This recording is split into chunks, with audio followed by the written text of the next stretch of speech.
Si tu te prends le mur pendant ta course, c'est très certainement parce que tu as mal géré ta nutrition. Sur marathon, ton corps dépend surtout des glucides comme source d'énergie, mais tes réserves de glycogène sont limitées. Après 1h30, 2 heures d'effort, elles fondent. Sans glucides externes, l'allure s'effondre et tu te prends le mur. Mais la vraie question, c'est pas si tu dois manger, mais combien de glucides par heure. Là-dessus, les études sont très claires.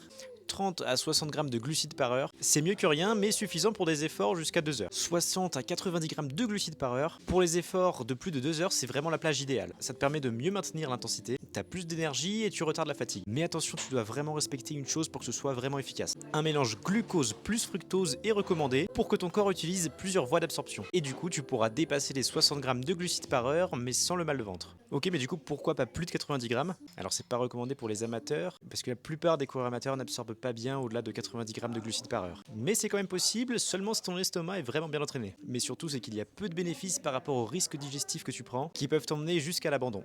Et une chose hyper importante à retenir si tu veux que ça fonctionne, teste tes gels pendant ta prépa. Par exemple, pendant les sorties longues, commence par un gel et commence à les intégrer de plus en plus. Il faut apprendre à ton corps à digérer pendant l'effort, donc il faut l'habituer à ça. En marathon, la nutrition, c'est pas un bonus, c'est vraiment indispensable. Dis-moi en commentaire combien de glucides tu consommes par heure et si t'es plutôt gel, boisson ou un mix des deux.